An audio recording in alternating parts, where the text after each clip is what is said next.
يجدون بعض العراقل، قد ربما يوم تجوع، قد ربما يوم يتأخر الأستاذ، قد ربما يوم يكون حر. فإذا كانت صبر عدتك بلغت رغبتك وبلغت هناك. ويقول الله تعالى: والعصر إن الإنسان لفي خسر إلا الذين آمنوا وعملوا الصالحات وتواصوا بالصبر. والصبر من الأشياء التي يجب أن يتحلى بها طالب العلم في بداية حياته العلمية. هذا العدة الأولى، أو نقول هذا الواجب الأول الذي يجب أن نحتفظ به عندما نبدأ أن نطلب طلب العلم. النقطة الثانية وهي الهمة العالية. الهمة العالية، لا أعرف ماذا أقول لكم. الهمة العالية بمعنى أن تكون لديك رغبة شديدة في طلب العلم، أن تكون لديك رغبة شديدة في أن تحضر إلى المدرسة، تبعد عنك غبار الكسل، تبعد عنك التواني والوهن. فالعلم يريد له همة عالية حتى تحصل عليه.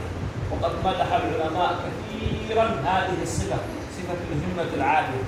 ها أنتم أمامي ما يقارب 20. إذا أتينا بعد 20 سنة ننظر لكم، فمنكم من سيكون في أعلى المراتب ومنكم من سيكون في أسفل المراتب. ما السبب؟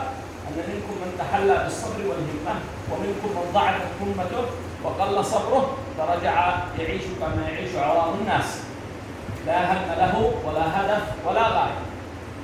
إذا اتفقنا أن يكون الصبر، واتفقنا أن تكون هناك همة عالية، وبقى شيء واحد سأختم من كلامي، وهو الإخلاص.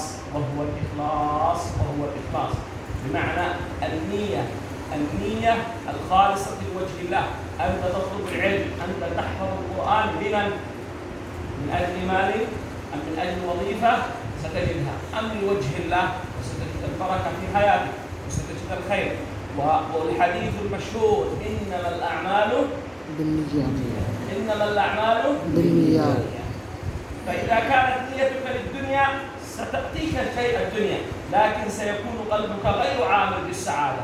ستجد ناس لديهم من المال الكثير لكن الضيق والهم والخجل وحياتهم غير مرتبة ويشكون القلق لأن نيتهم ليست خالصة لوجه الله. ومن نيته خالصة قد لا تجد في جيبه 100 روبية، لكن السعادة عامرة في القلب. قد ربما يأكل في اليوم قوت واحد، لكن السعادة عامر في قلبه، لأنه جعل لنفسه جند من جنود الله، وجعل من نفسه عبد لله خالصا لوجهه، لا يريد الدنيا. بعكس ذلك الذي كانت همته الدنيا، صحيح لديه من المال، لديه السيارة الجميلة، لديه البيت الكبير، لديه الثوب الأنيق، لكن داخل قلبه خاوي أجور. ليس ذاك الذي قلبه عامر وخالص لوجهه. وأصلي وأسلم على سيدي وحبيبي محمد عليه أفضل الصلاة والسلام، وأرجو منكم الدعاء.